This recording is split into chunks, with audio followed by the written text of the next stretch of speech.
So I'm going to start. So one of the students yesterday, and I notice he's not here, asked me a question, so I'll answer his question. Bad student.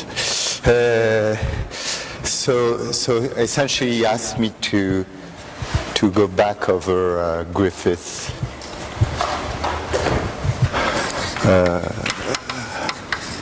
model, or Griffith's criterion.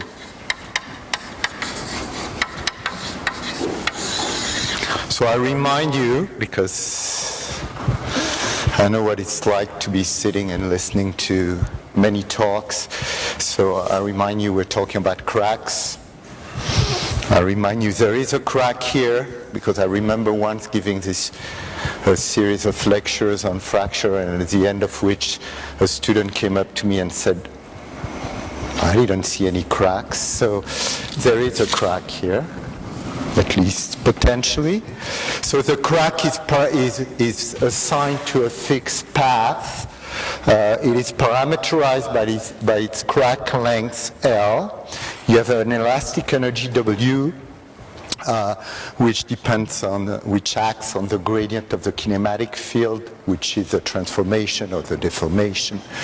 And if you're only comfortable with linear elasticity, feel free to replace phi by u and grab phi by epsilon of u, where epsilon is a symmetrized gradient.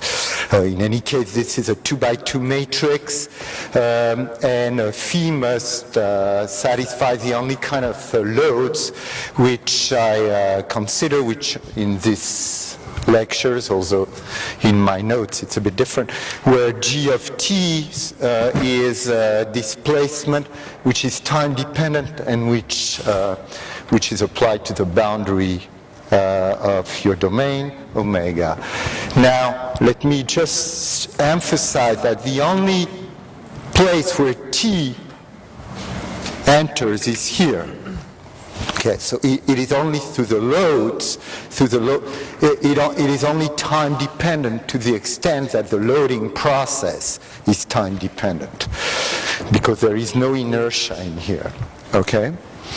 Now, we minimize for a fixed value of the crack length, that is, because the location of the crack is a priori set for a fixed geometric crack, gamma of L, we minimize the elastic energy among all kinematically admissible fields, and we call phi of L the result of this minimization, which we can assume to be unique if W, for example, is strictly convex, and we call P of L the value that this energy takes at the minimizer phi of L. So it's the minimum of the energy.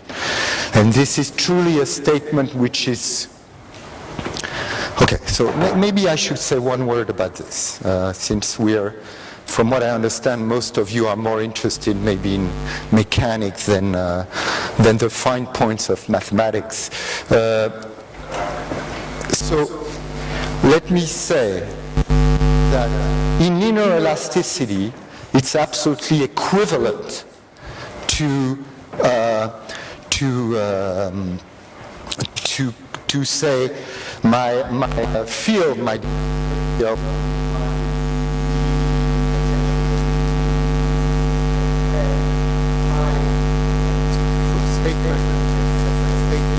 displacement conditions equilibrium.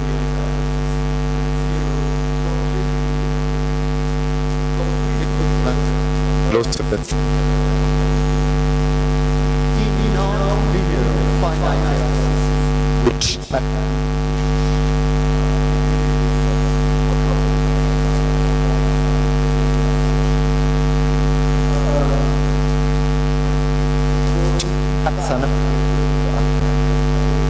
of the lectures, one of the attendees was reading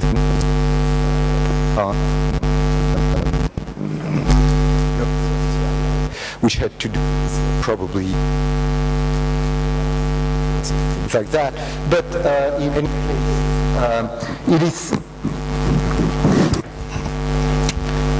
it is not equivalent.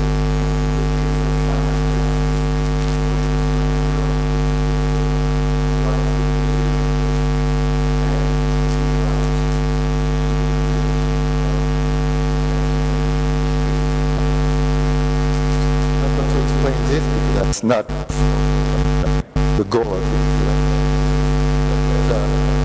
well, that already people who come to you and tell you, I'm going to talk about finite elasticity and I minimize the energy, are already doing something which is not equivalent to what you learn in elementary continuum mechanics, which is the little equilibrium, you know, of your pyramid or whatever.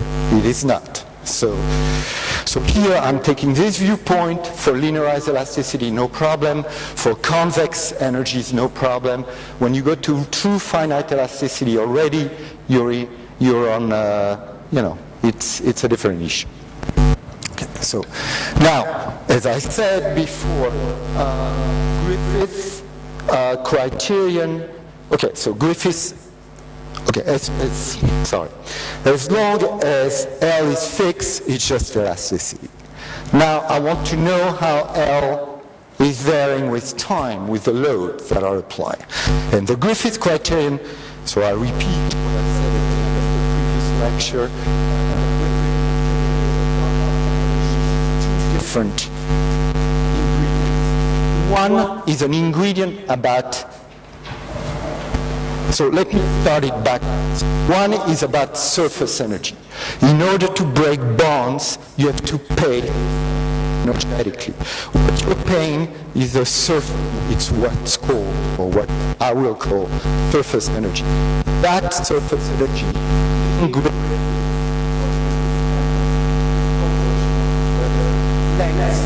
that you have already exists.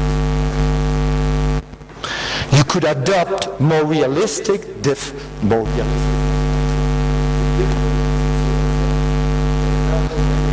And I'm not going to talk about this here.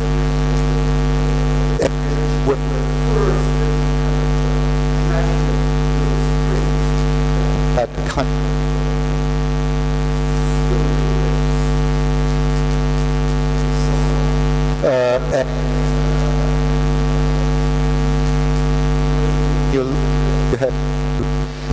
you have to fight against those springs, but then after a while you break them.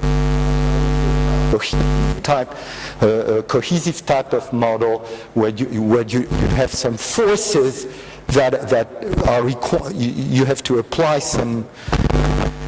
You have some. Now the name escapes me, but you have some da forces on the crack lips that are there. At least when the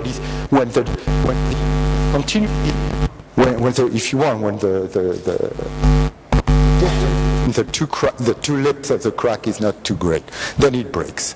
Okay, so that's the first ingredient. So the first ingredient, which I called the second ingredient before, was surface energy, which was like KL. So surface energy, or if you want, for a NAT crack, delta L, which would be in K delta L. I don't know what delta L, think of it as a small NAT crack if you want. And the first ingredient was some kind of balance between surface energy, or between elastic energy or potential energy, and surface energy.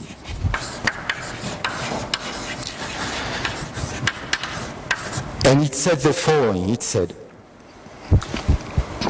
now pay attention to what I'm saying because it's a source of confusion in 95%, I don't know why 95, a great percentage of the mechanics literature.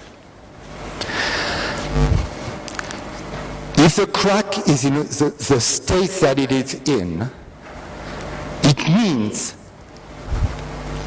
that in that it would be more the energy that the system would spend by increasing the crack length would be greater than the energy that the potential energy that we would gain, as I explained yesterday, by increasing that crack length. It tells you nothing about where the crack is going. It's only a statement about where you are now. Okay?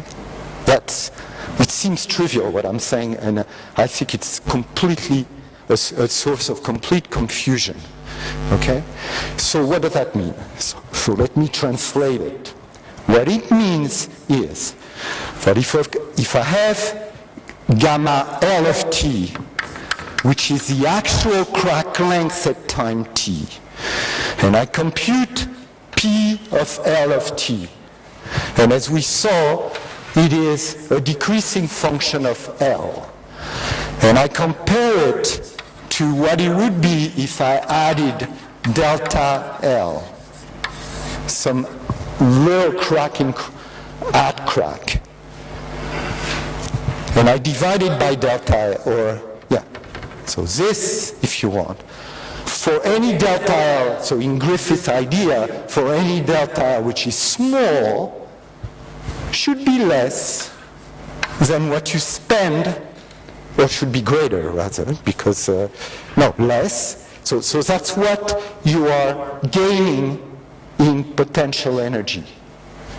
But you should be spending more in surface energy than what you're gaining in potential energy. So I'm adding less than K delta L.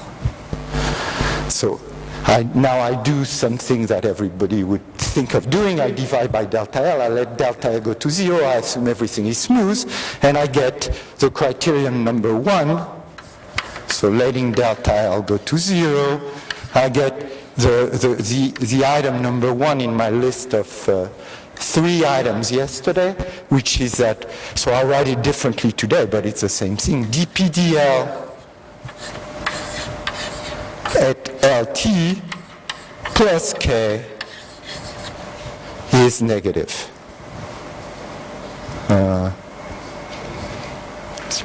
Is positive, not negative. Right? We just take this on the other side and okay? And now, so that's item 1. So that was this item which is purely a balance between potential and surface energies, but which of course uses this expression of the surface energy. Item 2. That's what I said yesterday. The crack length can only increase with time. L of t increases with t. Okay? And crack 3. And item 3, which is something which you will see is very natural, but is also a source of confusion. Item 3 is the crack can only move forward. So now it's a statement about motion. It can only move forward if this relation is, if that is 0. So if dPdL at L of t plus K is 0, that's the only time that L can increase. So I write it like this because for reasons which will become apparent later. Okay? It doesn't mean it's going to increase, but it cannot increase if this relation is not satisfied with an equality. Okay. So there is some confusion there are some people in the literature who okay, I don't want to, no. Let me not get into this. Okay, so anyway, so that's what I contend is Griffith's criterion. And that is what essentially people use when they talk about fracture. Now when they talk about dynamic fracture, now when they talk about non-interpenetration, not when they talk about cohesive fracture, but when they talk about basic fracture. Okay, that's what they talk about. So as I said yesterday, clearly this is okay. I mean, this could be seen as okay if the crack path is preset. But of course, it will never be enough to tell you where the crack is going. Not only this, so that was what, so the defects, so there are many, I mean, it's a tremendous theory, and people are very successful with this, so I'm not disparaging it in any way, shape, or form, but there are defects. So the first one is crack path. So I talked about it. The second one, which might not be seen as a defect, and here I'm just giving you an example. It's probably the same one in my notes. It's a classical thing. So you take an infinite half space on which you have a little crack of length L, and you pull at infinity. So I don't remember if you have to apply displacement or loads at infinity, but anyway, you're pulling. So for those of you who know a little bit about fracture, you're in mode 1, okay? And then you want to compute this G, which I did. So G of L is by definition minus dW dPdL at L. So you want to compute this G, and so that's where I'm sure I'm going to not write the right thing, but so you apply a load here which is proportional to T, so it increases with T. Okay, so then you're computing the energy release rate associated to this crack. So it's, because everything is linear, it's linear elasticity, you're going to get T squared times, so really, you have to be, I'm a little bit, okay, I have to complexify a little bit the notation in the sense that in here, there's also the fact that phi is G of T. So here, I don't know if I did that yesterday, but I should really have a function of T here also, which expresses the variation of the loads. So here, it should be at T, and here at T. So that here it's at T, and here it's at T. So this is G of L at T, and this is minus dPdL of L at T. T is a parameter for now. But because it's linear elasticity, in this, so this is linear elasticity, homogeneous, isotropic,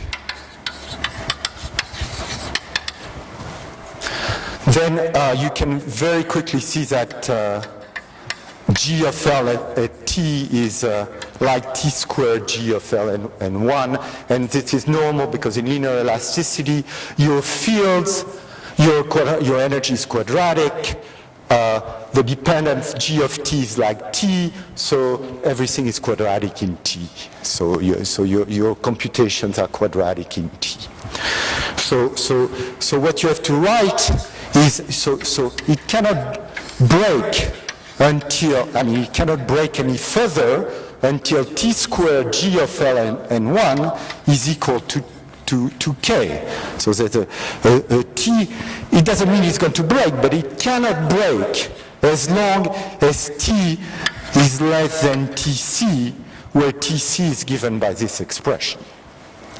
Okay? So then you compute Tc, and you realize that it's K over G of L and 1 square root. Now, of course, that doesn't tell you anything unless you know how to compute G of L and 1. It just so happened that in this setting, you know how to compute this. There's a huge literature on that. And that's where I'm not exactly sure. I don't quite remember. But I think the G of Ln1 is like L, goes like L. But I wouldn't swear on it. It might be square root of L, or it might be L squared. It's one of the three, I don't know what. So this is, in any case, a function, so it doesn't matter what it is, but the important thing, so it's a function of L, the important thing is that this goes to infinity as L goes to 0. And that means the following. It means that if you adopt Griffith's viewpoint, as the smaller L is, the harder it is to make it move forward. Because you will have to go higher and higher, wait longer and longer in order to reach that TC, because that TC goes to infinity as L goes to 0. So if you do something, which of course you shouldn't be doing, but if you say, well, initiation of a crack. So in this problem, if I had a purely elastic material and I pull like this, pretty much, everything is symmetric, you would expect maybe a crack to initiate, maybe not. But if you expected a crack to initiate, then Griffith would tell you that the initiation time, so which would correspond to L equals 0, is infinite, no initiation. So all this little example, which of course is, I'm just waving my hands here, but so this example says no initiation. Now, if you talk to mechanicians, a lot of them will tell you, well, that's normal. Initiation is not within the realm of fracture mechanics. Fine. You can say that. I have nothing to say to that. But if you want it to be within the realm of fracture mechanics, then you have a problem with Griffiths. So that's the second thing. And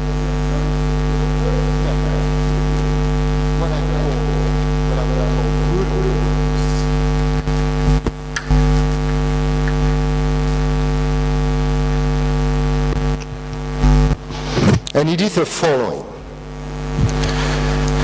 It is the fact that, you see, the crack can only move forward if dPdL equal K. So let's say you're at a time, you have a material and you're loading, with a load which is proportional, so a displacement, for example, which is proportional to time, and at a given time, suddenly you reach K, and let's say if you didn't do anything, then at later time you would expect that somehow you would go beyond K, which would contradict this. So if G plus minus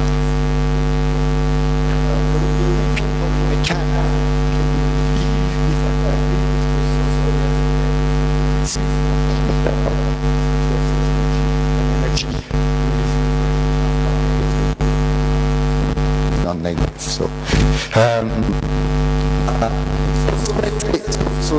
you get that to that point, and you have no choice but to move forward. Crack starts moving. Now, let's say that this function here is a concave function of L.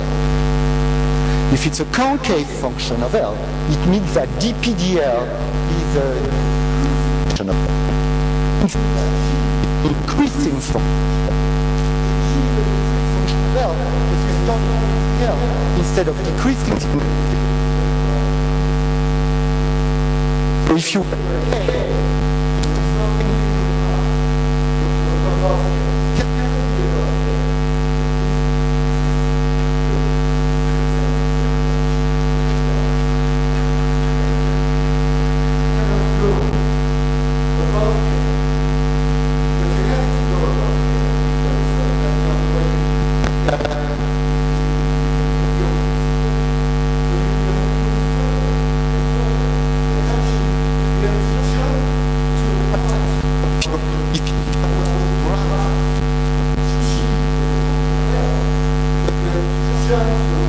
where it would start,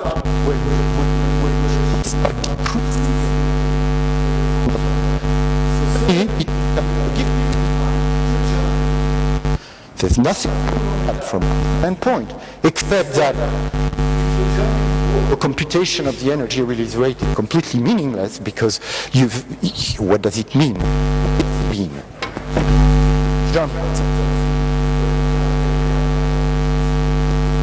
So somehow there's a contradiction here. Comment more on this second line on this condition. Now, this one. Yeah. Where does it come from?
Absolutely.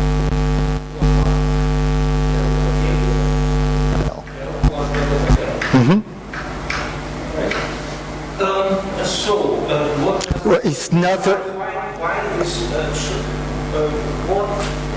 why this condition should hold?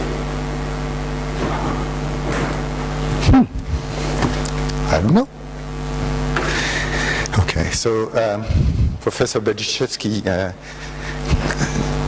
okay, so this is a very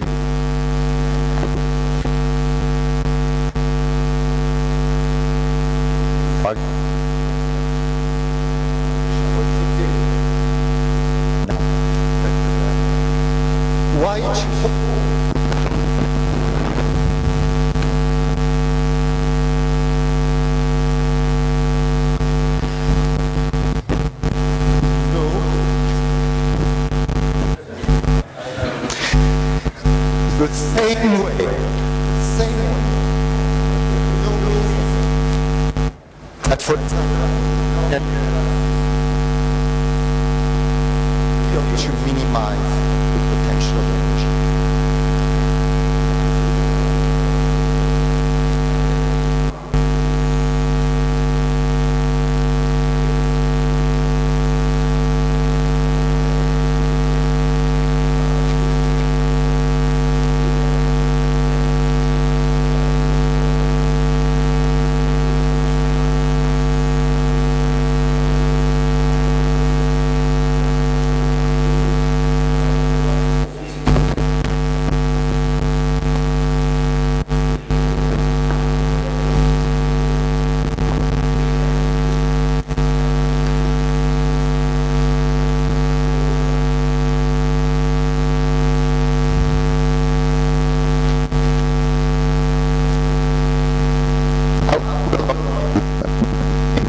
We can come back to this.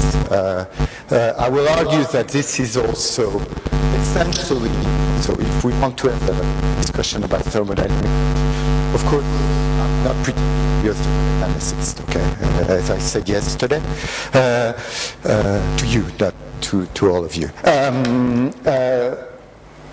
I will argue that this is actually, you will see that it boils, okay. So first, there are two things. So in what Professor Berdichevsky is saying that he's saying there's, okay, so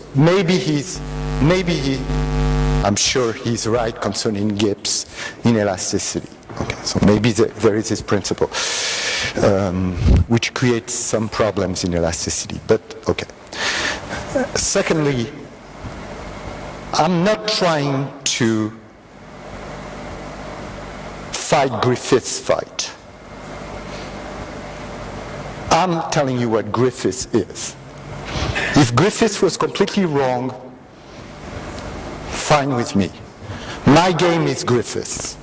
So I assume Griffiths is right, the same way Professor Berdichevsky assumes that Gibbs is right, and I go for it. I go from there. If Griffiths is wrong, then probably there are, and these are millions of papers on fracture mechanics which are completely baseless. That's all I'm saying. Okay, so I'm defending myself this way because I don't know exactly how else I can defend myself. All I'm saying now, for now, is that what I'm doing is no different from Griffiths. That's all. Fair enough, you can criticize Griffiths, and I'm criticizing it one way, and probably you may have arguments that would criticize it coming from a different perspective. So, okay. So, if you admit Griffiths, you get this. Okay, so now, what I want to do, so this is Griffiths for me.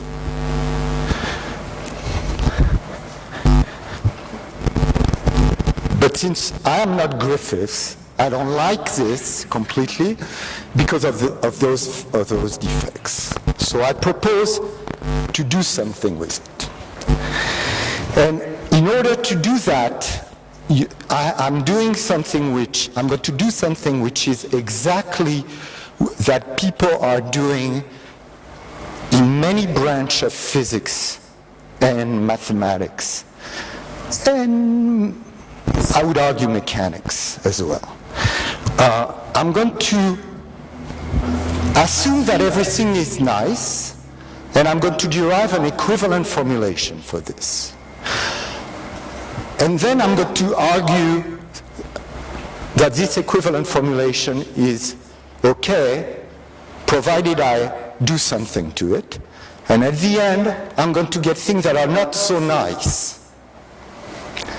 That is exactly the concept of weak solutions that, for example, Professor Gavriluk that underlie everything that Professor Gavriluk is talking about. There is this idea that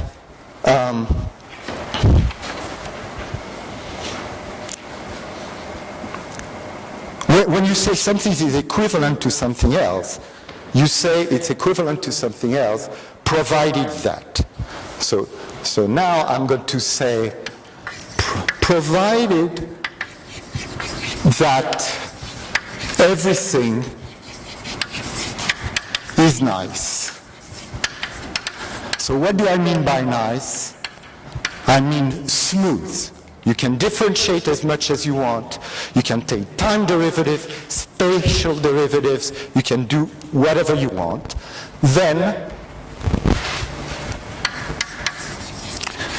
I say, so you can take it as a proposition, as a theorem, or what, so I'll call it proposition. I say, quasi-static plus Griffiths. So I'm being very concise here. Quasi-static means what I did at the beginning. Griffiths is what I did now. Is equivalent to the following thing. So I'm going to define, so I'm going to take W of grad phi, and I'm going to add to it, I'm going to do exactly what he suggested I do, and for which Professor Berdichevsky complained that there's no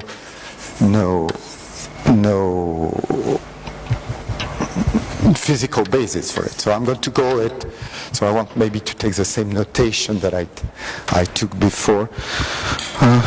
It doesn't matter. So it's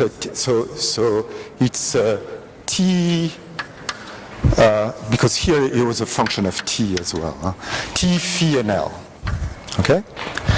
So I'm essentially adding things that are weird. I'm adding a surface energy to free energy, if you want. So if you think, for those of you who've done fracture before and so on, this looks a little bit like something which would have to do with the dissipation. This has to do with elasticity. You're adding things that are weird, but okay. So I call this ET of phi L. Then I'm saying quasi-static plus Griffiths is equivalent to three things. So the middle thing is always the same. L of T grows with T. The first one is exactly what he said. So it's not quite, but it's nearly exactly. It's saying that phi of T. So now, okay. So let me be clear. I had here a phi of T. So I'm complexifying the notation. I had phi.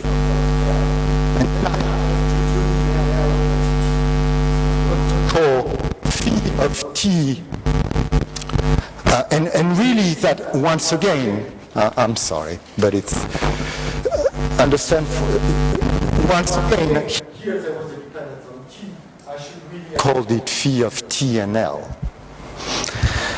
So I'm not going to go everywhere and add the T, but so I'm going to define phi of T as phi of T L of T. So it's a phi, which is a minimum for the elastic equilibrium for the actual crack length at T. And L of T together, so that's a pair. This is a vector in R2 which depends on T, X. I never put the X dependence here, but there is X. And L of T is a number which depends on T, is what I call unilateral stationary point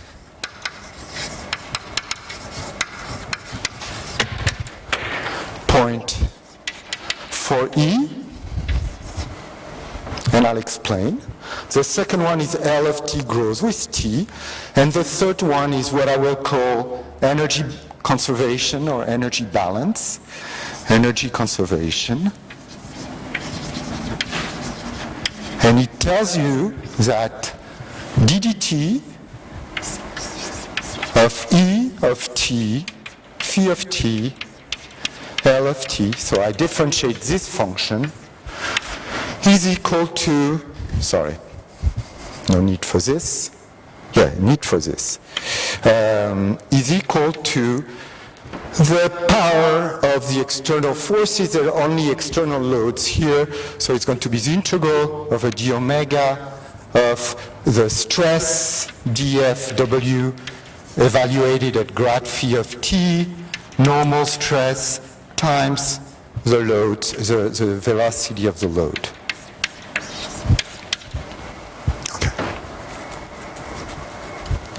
So let's prove this. Okay. So I have to tell you what I mean by this. And then I have to prove the statement. I think this is clear. So now for those of you who are wondering, you have to be careful in energy conservation. If you're writing I'm not saying it's a first principle, but when people who, in classes that I've had a long time ago in mechanics, when people write U plus P, P equals P cal plus P external, so first principle, they usually do that only with body loads. They rarely put in displacement on the boundary which depend on time. And when you put in displacement, so if I forget about fracture for an instant, if I don't have this KL, this is really a statement about conservation of energy, okay, for an elastic material. But it's weirdly written because of the boundary loads. Okay.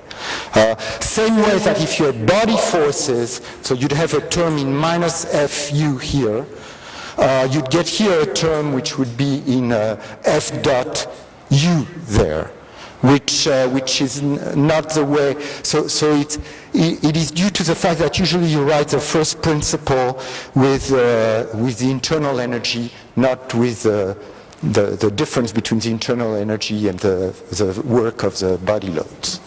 So, okay, that's, yeah. Now you are out of your assumption that the loads are just displacements. Yeah. No, it's not an assumption. Okay. It is an assumption later, but for now, I could have done everything with body loads, okay? If I had body loads, I would have a term here in, for example, in something like, okay, so it depends on, once again, if you're doing nonlinear elasticity, you have to be careful. But let me write it like this. If I added a term like this, then here I would have to add a term like this. F dot T, phi of T.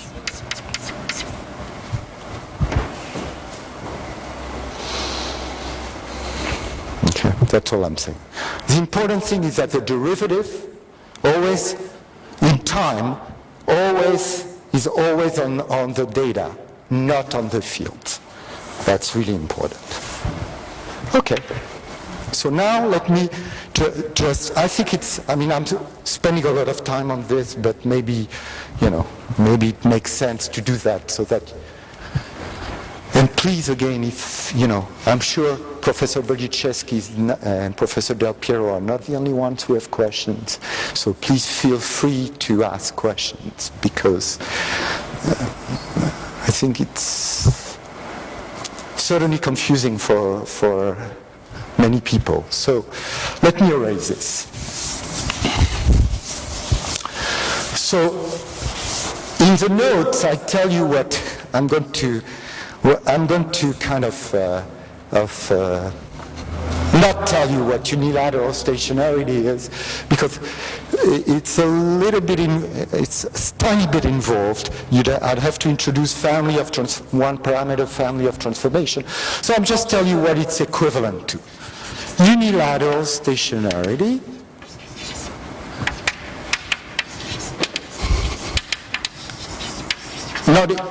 I'm going to say that it is exactly the same as a first order minimality condition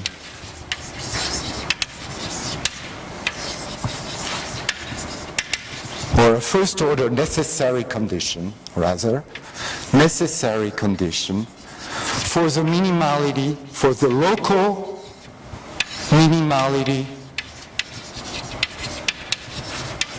I think it's easier to remember it that way. For the local minimality of E of T phi L among, so minimum among what? Among all phis, all L which are greater than L of T, and all phis that here takes a value such that phi equals G of T on d omega. So in other words, I'm looking at this function and I'm saying in some, so I'm going to, for now it's kind of vague. I'm going to say it's locally a minimum at phi of T and L of T. Locally a minimum among what? Among all possible phis and all possible L that are greater than L of T. That's not a classical thing. Usually you minimize something in a set with constraints that are set. Here, I minimize something with respect to the solution that I don't know. Okay? what does it mean in mathematical words, what I'm saying? It means simply that, so if you do that, so what would you do? You would do exactly what Francesco dell'Isola showed you during the first hour of his lecture. You would vary phi a little bit, you would vary L a little bit, you would compute what he called the Gateau differential, the first, and you would say, well, you have a unilateral constraint here, so you would say that it's non-negative because it's unilateral. So you would get what? You would get exactly. So let me do it without doing it. Okay, so let me be very, very sloppy. So I add to grad phi an epsilon, I add to phi, so I'm going to do something which is not completely correct. I'm going to take a test field phi of t plus epsilon psi and L of t plus epsilon L hat. I'm plugging in, I'm computing E of t, phi of t plus epsilon psi, L of t plus epsilon L hat. I'm assuming epsilon is positive, and L, because of the irreversibility, should be, or because of this unilateral constraint, should be like this. I'm comparing it with E of t, phi of t, L of t, and I'm doing as if everything is smooth. I'm expanding it in powers of epsilon. Where I say it's not quite correct is that normal, I mean here it makes no difference probably in what I'm doing, but in general, in order to define psi, you have to know what L hat is, because psi, the admissible functions, test functions for a crack of length L of t plus epsilon L hat might not be the same set as the admissible function for L of t. But here I don't think it matters. So anyway, I do it. So I do, I just expand this guy. So and I do it very quickly. So I just take the first derivative. So I get integral over omega of dfw f grad phi t times lt, and then I have a grad psi, right? And then plus k, it's not, okay, omega minus gamma L of t. And that's where it's a little bit trickier. So, yeah, I'm sorry. Here nobody said anything, but it's the integral of omega minus gamma L dx. Otherwise, it makes no sense. I'm adding something which is a number to something which is a function of x, and so it's the integral of omega minus gamma L here. Okay? So I get this, and then I have to vary L of t. When I vary L of t, that's where I'm going to cheat. When I vary L of t, I might as well vary L of t along only for those values of phi of t which correspond to the minimizer for L of t plus epsilon L hat. So what I get when I do that is, so I'm varying P of L of t in t. So what I'm going to get is dPdL at L of t and t. There's an epsilon in front, epsilon times this, plus the derivative with respect to L of k, which is KL, which is k. So this should be non-negative. Okay, so there's one part which is not completely trivial, and that's why I'm cheating a little bit. The part which is not trivial is how I get this term. It's actually because I'm not doing, I'm doing really a variation, if you want.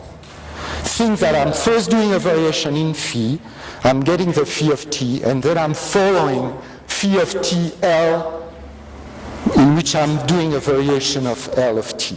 I don't know if that's clear, but it's explained in the notes anyway. So I get this, which should be, I'm sorry, and there's a test somewhere.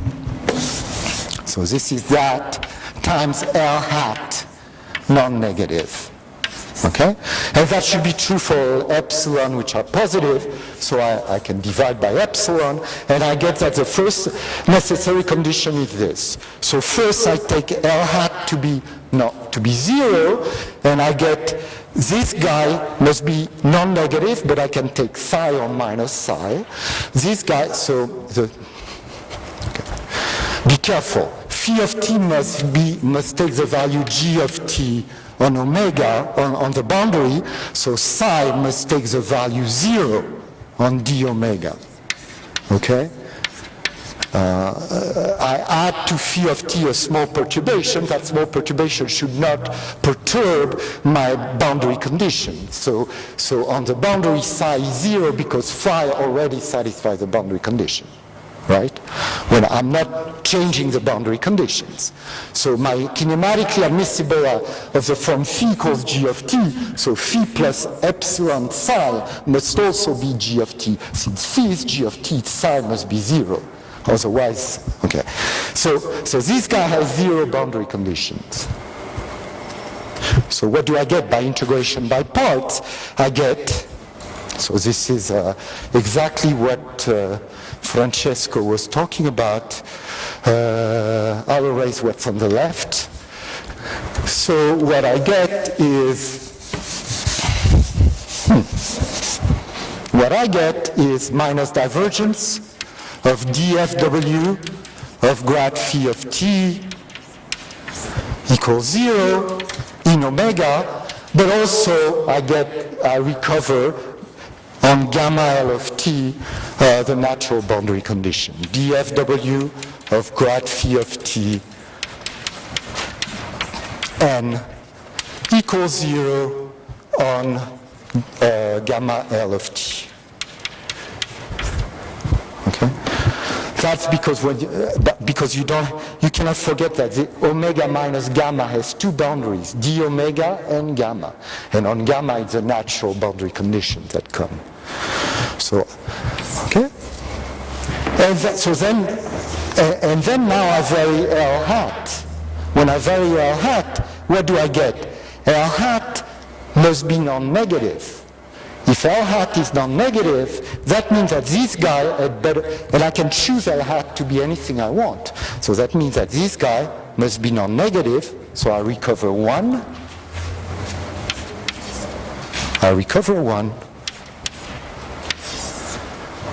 So writing this first order necessary condition for the local minimality of ET phi among others is equivalent to writing that I have quasi-static equilibrium,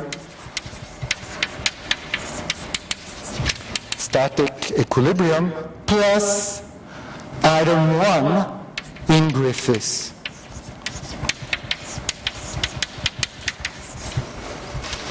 So now all I need to show is that item 3 is equivalent, knowing that this is true, to the energy conservation, or to the energy statement. And it is. I mean, it's, in this setting, it's pretty obvious.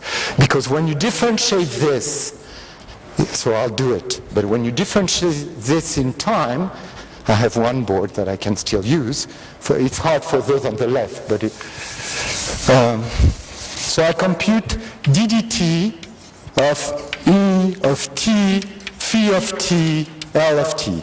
So this time I'm following the motion and I'm computing the derivative. So I get what? I get the derivative with respect to time of, so I'll write it, sorry. Can you see over there or not? Yeah, so that gets, so I get integral of the derivative in time of w. So I'll write what I'm computing and then I'll compute it. ddt of this w of grad phi of t dx plus k L of t. Okay? And I'm computing its derivative with respect to time. So first, when I differentiate this with respect to time, first I differentiate the integrand. When I differentiate the integrand, I get what? I get the integral over omega minus gamma LT of df w of grad phi of t times the derivative of grad phi of t, which is grad phi dot of t dx. And then I have to differentiate the dependence with respect to the domain. But that thing, I called it P. This whole thing here,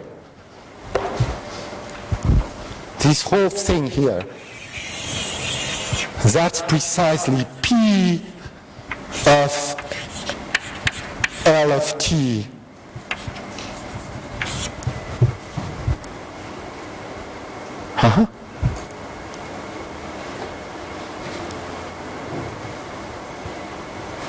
Well, and T, if you want. So first I differentiated in T, that's what I did here. Now I differentiate in L, so I'll write it in green, plus dPdL at T, L of T, times L dot of T, and the other term gives me plus K L dot of T. Yes? Can you change color? Okay. P of L of T. Can you see now? Okay. So this, actually I should have written it like this. It's ddt of P of L of T and T. When I compute dP dt, I'm computing the variation, I'm computing the derivative with respect to the time t. Where does the time t come into play? Here, just here. So that's where I get this term.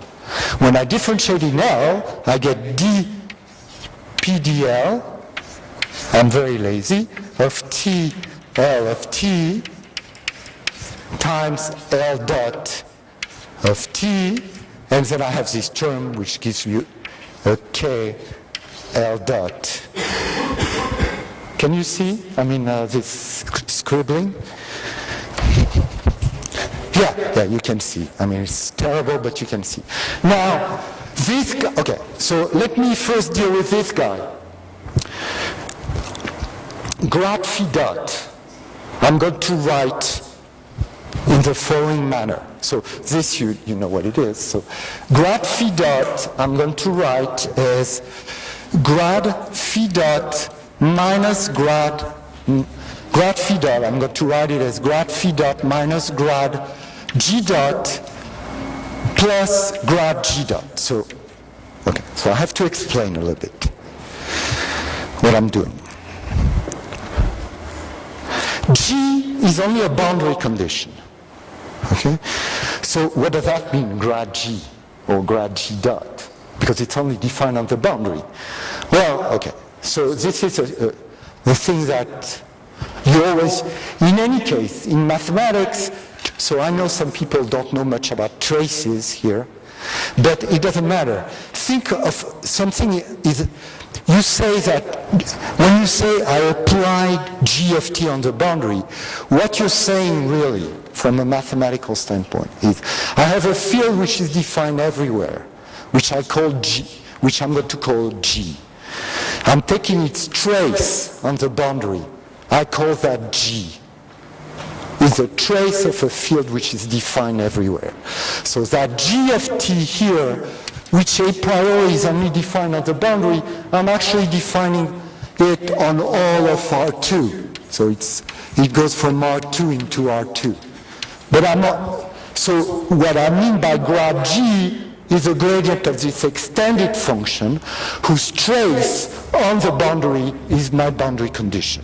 So I'm only interested, so when you work in minimization, you usually work in spaces which are just such, your boundary values, your boundary displacements are just such as there's a trace on something which is defined on the whole domain.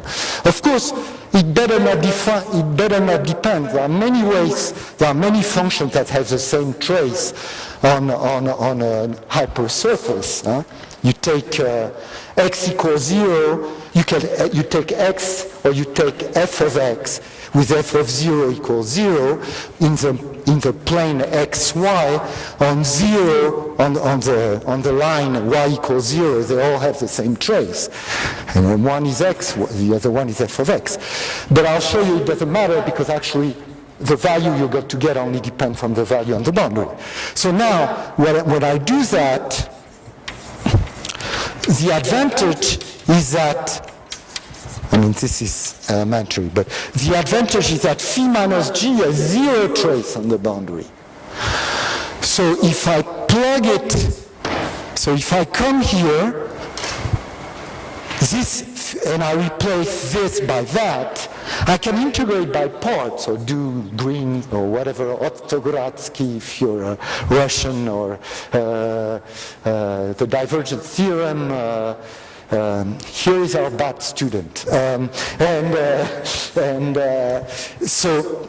So I'll get divergence of this field, which will be 0, and I won't get any boundary terms because on the boundaries this value is 0. So this term here with again that gives you 0 contribution. And then you have this term here against that. You do the integration by parts. You get a divergence, which is 0, because we've already seen that it's 0, and then you get a boundary term. What is the boundary term you get? So this term here becomes integral over the boundary, and actually it's just a boundary of omega, so it doesn't matter, d omega, of dw of grad phi of t n times the value of g dot on the boundary, which is g dot. I don't know how you want me to write surface integrals, so I'll write it my way, dh1. Okay? So indeed, this computation gives you that term in the energy.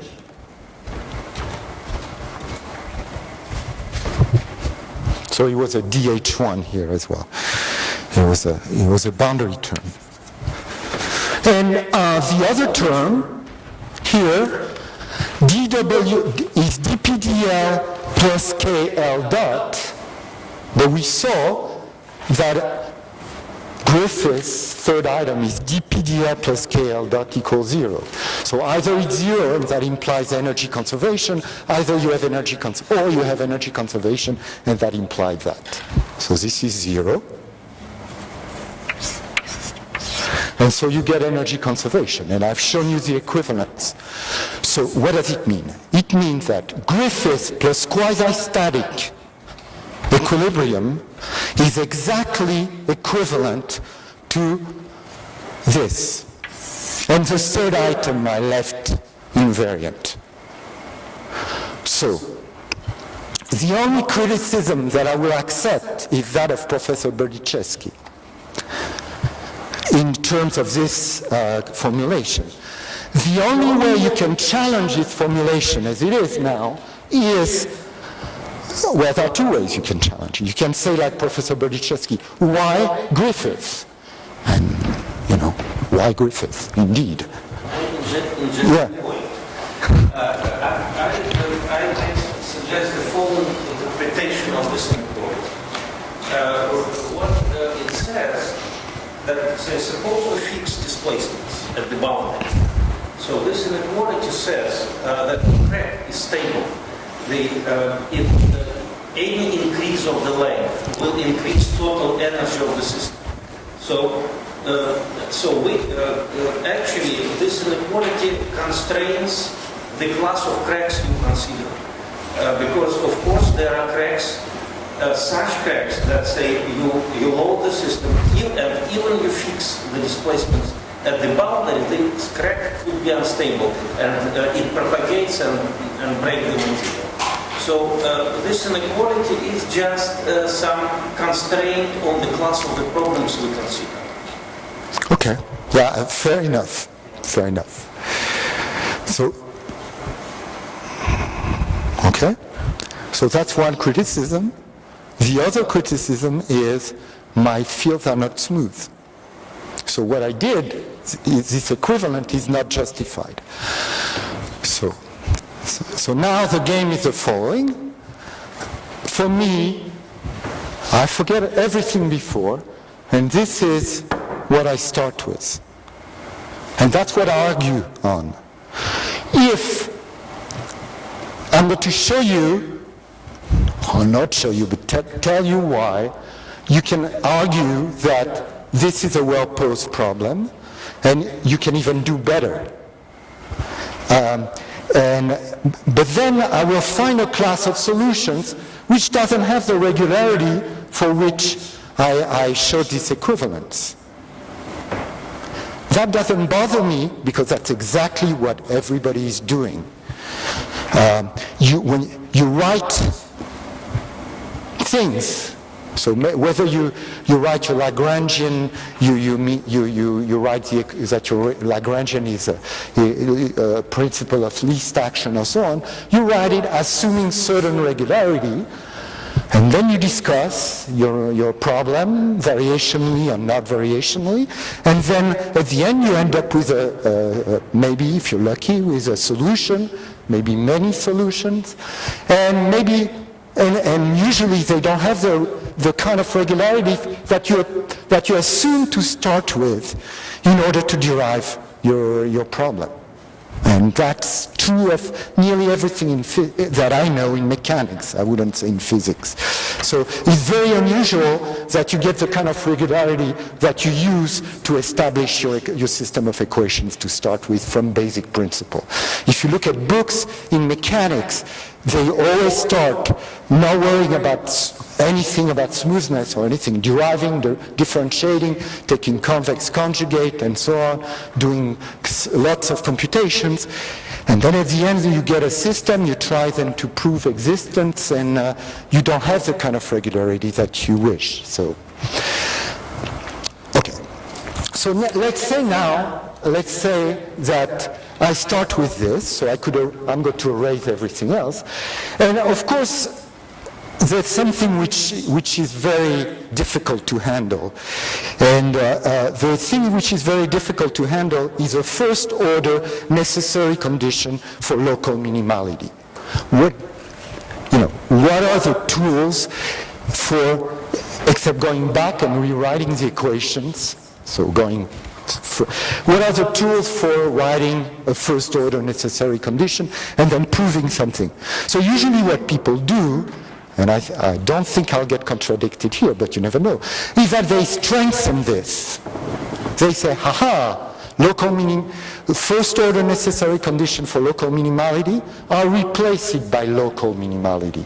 Or even worse, or better, they replace it by global minimality. So in elasticity, and maybe you could argue using Gibbs, and I'm sure we'll talk more about this, that the energy should be a local minimum. There's certainly no ground for saying that it should be a global minimum. And so here's what we're going to do. We're going to strengthen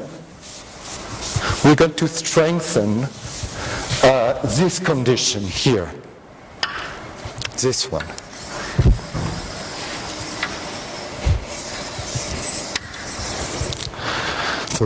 So if I call this 1, 2, and 3, the goal, so I'm strengthen 1. So strengthening means essentially writing a more stringent condition. If I find an evolution with a more stringent condition, it's certainly an evolution for unilateral stationarity.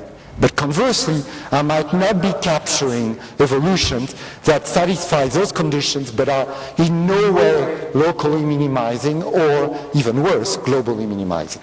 So there are two ways you could strengthen. First level of reinforcement would be saying, I want to look for something which is a local minimizer. Now you have to be very careful with the notion of local, because local means you know what's close to you. What does it mean, close to you? Are you close to me? I don't know. It depends on the topology that I want to impart upon you and I and the space we're in. So local has a problem that local is topology dependent. Topology dependent. Which is, it might be very good, but then you have to say, it might be much more realistic, but then you have to say in which topology, what you mean by being close to someone, or to some other state, you know. For example, Professor Berdichevsky talked about, I think, you talked about Dirac mass, and you know you can approximate a Dirac mass by a Bell function. Well, it depends on what you mean by approximate, because if you're trying to take the soup, an approximation which would involve the soup of the action of the Dirac mass of a continuous function, then you would see that when you try to approximate a Dirac mass by a Bell curve like this, actually the difference between the two always has norm 2. Always 2. So there's no way you're approximating. So approximation is okay. Whereas the advantage of global is that it's topology independent. When it's global, it's global. It says no matter how far you are from me, I'm still better than you are. So it does not impart any, it's independent of a notion of distance. It's a set type notion. I am globally the minimizer. There's no one who's below me energetically. So, which is why in nonlinear elasticity and in many other fields, global is what you take. Even though you know that when you do that, you're killing a lot of possible evolutions. So that's what I'm going to discuss, global for now. Acknowledging one, that it's probably unrealistic to do this, because imagine that we are all, this world is the energetic landscape, and I say I'm in a state of energetic happiness. How do I know that someone in the Himalayas who's meditated for 130 years is not in a better state of happiness than I am? I have no way of knowing that, because I would have to explore the whole world, which I cannot do. So global suffers from that problem, that is, global is nonsensical, except in one situation, when everything is convex, because a convex function only has global minimizers if it has minimizers. But this is not convex, of course. So this is convex in phi, it's convex in L, it's not convex in phi and L. So global. So now global has one advantage, immediate advantage. If I'm global, why should I only explore a given crack path? No way, no reason. I might as well say, let me explore every possible crack path. So global has the advantage that it frees, not freezes, but frees the crack paths.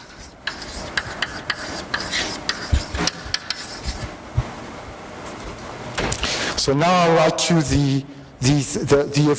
the problem with an arbitrary crack path. Actually, maybe this is a bad word. It frees the crack path. It frees the crack more than the crack path. So maybe that's a confusing statement. So free the cracks. let me show you how it frees the cracks. Now, of course, this is, now we're going very far from Griffiths. So I'm going to take 1, 2, 3 and replace them. So I'm going to define the E of T, phi, and now I'm going to take any crack you want, gamma. Gamma is a crack. So what's a crack? Something that looks like it has codimension 1. In 2 dimensions, something that looks like a line. In 3D, something like that looks like a surface. So then it depends on your degree of mathematical will or sophistication. So whatever you want, I don't care. So this is going to be the integral over omega minus gamma of W of grad phi plus dx plus k. But since okay, although I'm an engineer, as would say, I do think that it's important, at least for in my, I like to write things that, anyways, I'll write it like this, okay? So if, for those who would know, it's a Hausdorff measure. For those who don't, think of a rectifiable curve, and the length of that rectifiable curve, you have a pretty good approximation. Okay? And then I'm going to write that phi of t and gamma of t must minimize E of t phi gamma among, and I'm going to embed 2 into 1 among all phis such that phi equals g of t on the omega, so my load or my displacement load, and gamma contains gamma of t.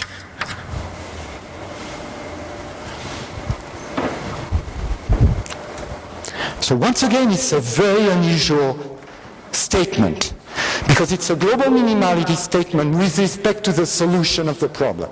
You don't know the solution. So it's not something, for those of you who know the direct method of the calculus of variation, there's a little problem here. Because in order to know what this set of admissible gamma is, you need to know what the solution is. But the solution, you don't know it. So, okay. And then 2, I'll write it exactly like we had before. ddt of E of t, phi of t, gamma of t, equals the integral over d omega of dw of grad phi of t n g dot t, oops, sorry, dh1.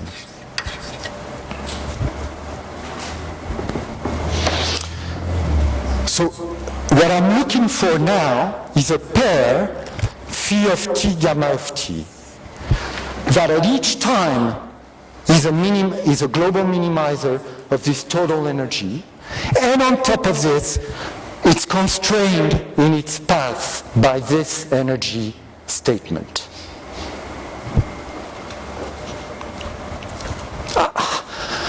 And so then you ask yourself immediately, so what? You did all this, and then you wrote this, and what do you do? Well, so what you do... If I understood, this cycle means that all the energy released becomes cracking. Just for checking if I understand. Okay, not quite. So here you see I added apples and pears. So I added elastic energy and surface energy. I didn't, and then what I'm writing is that this total energy has a time derivative along the crack, along the evolution, which is precise, which balances the work of the external forces. But because my external forces are only displacements, I have this weird form of the balance of the conservation of energy. It is vaguely reminiscent, but I would hesitate to say that it's the same thing, of what Gertin calls the mechanical form of the second principle. I was not... Okay. No, of course. Okay, so why do we have we improved something about doing this? Because now we're going to go into mathematics. Not for the pleasure. Don't be afraid. It won't be much math. The point is, what I want to show. 2h30, 4. So I have 10 minutes. So what I'm going to do now is exactly what you would do if you were what I would call a computational scientist. I hesitate to say a mechanician, I hesitate to say mathematician, somebody who does computation in hard problems. So what would you do if you had something like this and you were told, so maybe I should give you an initial set of initial conditions. So for example, maybe there's an initial crack, maybe there's no initial crack, phi of 0, maybe I should give it. No, I shouldn't give it actually, because it's always in equilibrium. But maybe I could give you an initial crack. But let's not worry about this. What would you do? Well, you would say, okay, well, if I want to do numerics, what am I going to do? You could be much more sophisticated, but the first thing you will do is you'll say, okay, I know what happens at time 0, I'm going to look at what happens at time 1. So you would first try to write a time discretized evolution.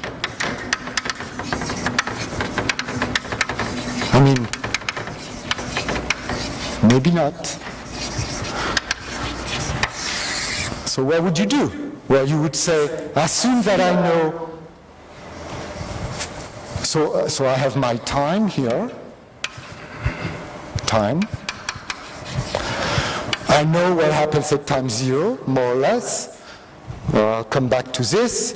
But let's say I know what happens at time ti minus 1. I want to know what happens at time ti. Maybe I do it on an interval 0t.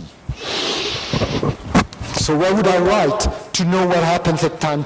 So at time ti minus 1, assume I know phi I minus 1 and gamma I minus 1 for some reason. What would I need to determine phi I and gamma I? I would say minimize integral over omega of w of grad phi dx plus k h1 of, well, I could write it with gamma union, but I'll write it like this, and you'll understand.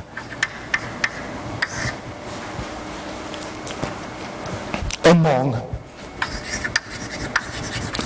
all phis which satisfies about, so I need also to discretize my data. So I have data which are gi minus 1, gi. So among all phis that are equal to gi on the boundary, and all gammas,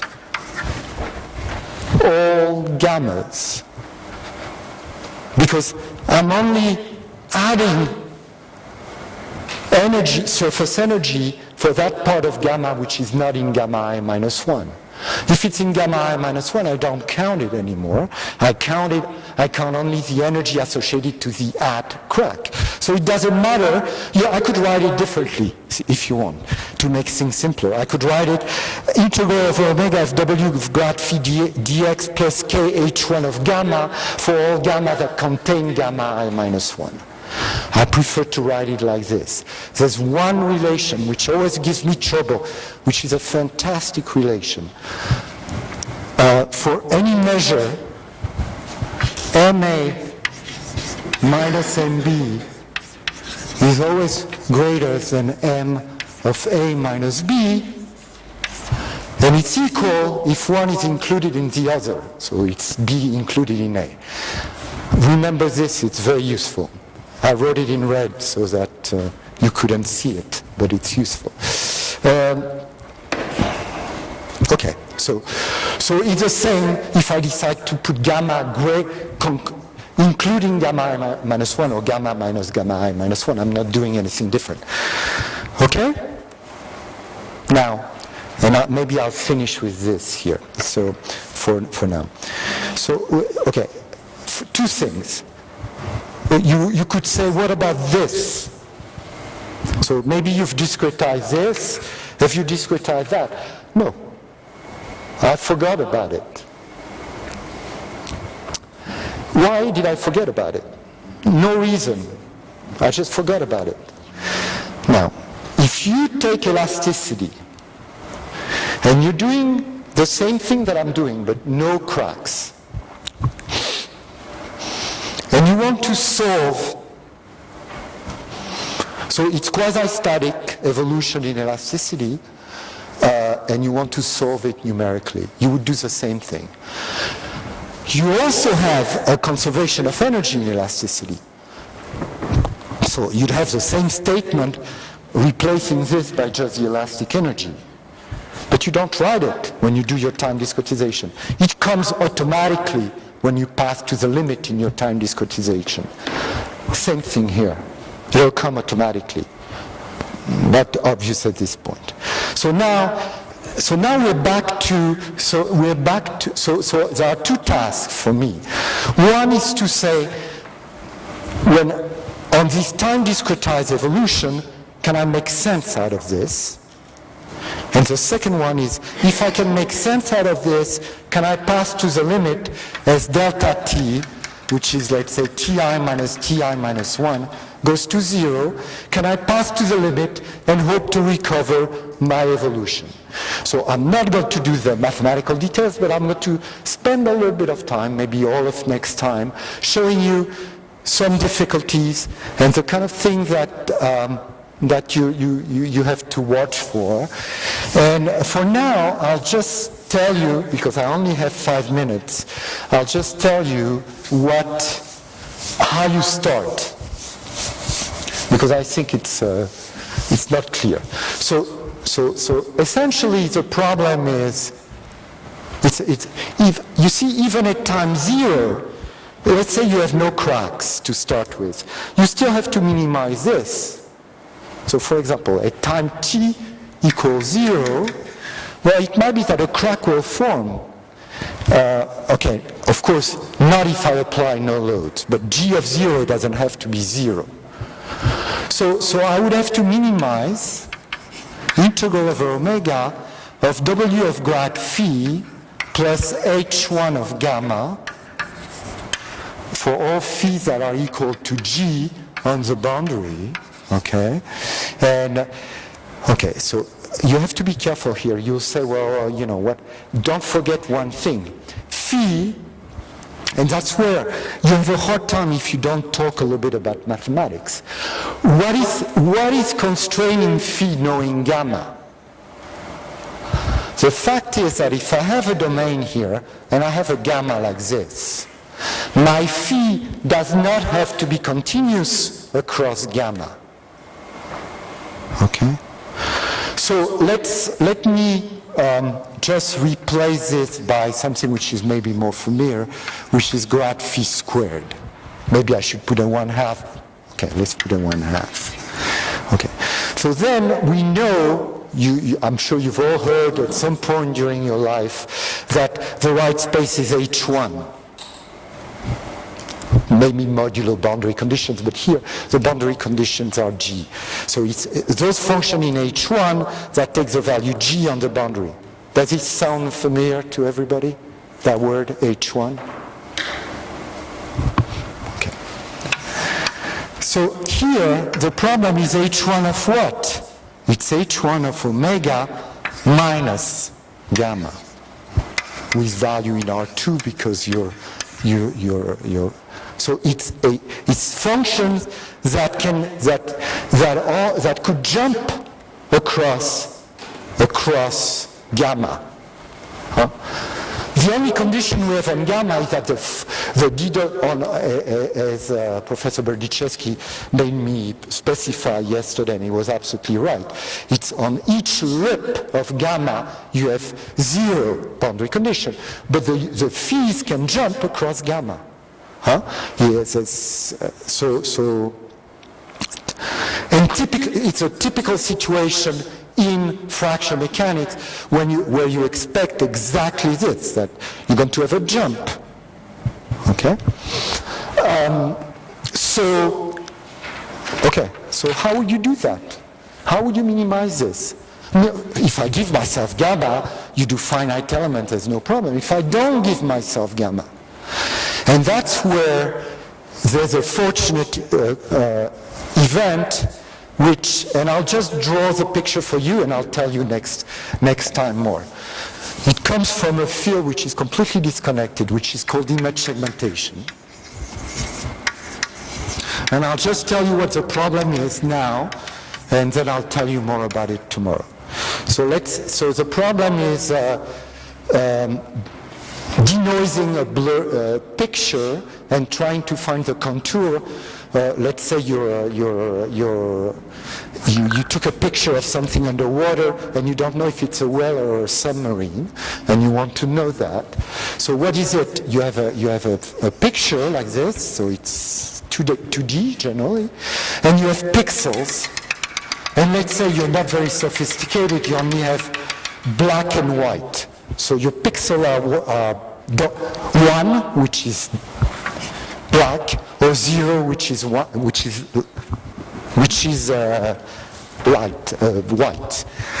So the first thing you do is you interpolate, as well as you want, your data by a g of x, which is between 0 and 1. And then you say, well, what do I want? I want to get the best image I can. What does that mean? And that is the algorithm. So there are many.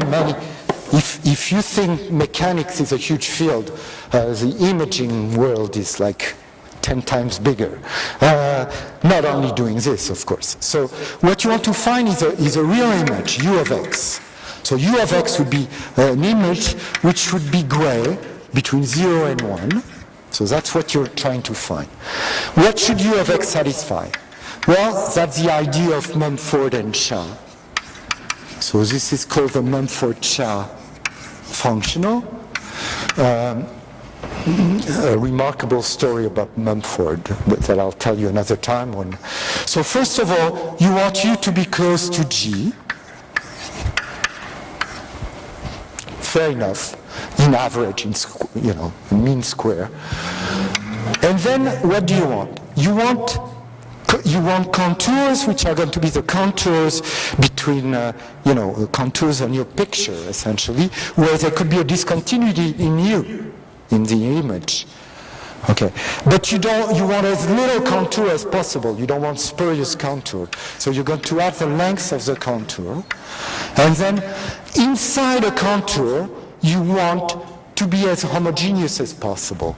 So you're going to integral omega gamma of grad U squared. Then you want to minimize this over all U and all gamma with U in H1 of omega. Omega is my square minus gamma. If you get this, if you get a U which minimizes, so I should have put V here, V, you hope that a minimum exists and it's a U. And this is the story I'll tell you about tomorrow, to start with tomorrow. Thank you.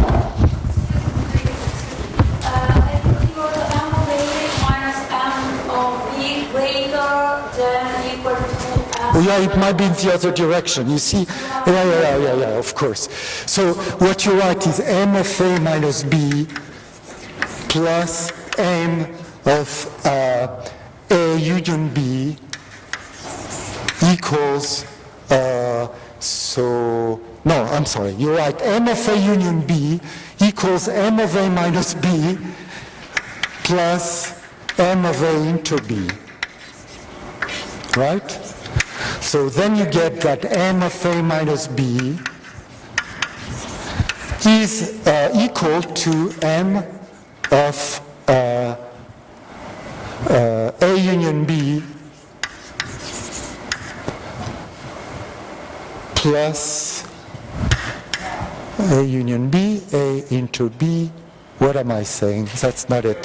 Sorry. M of B, I'll make it, is A of B minus A, no, so M of A is M of A minus B plus M of A into B. That's true. Okay, then A minus B is M of A minus M of M. So from this I get that M of A into B minus M of A is equal to M of A minus B. Okay? If if A is included in B, In a minus sign. In a minus sign. Negative.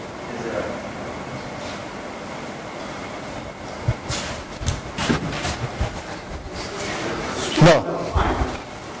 Okay, I'm completely lost. So anyway, she's right. It's in the other direction. And exercise, you prove it for tomorrow. You are finding the right equations, then you stop.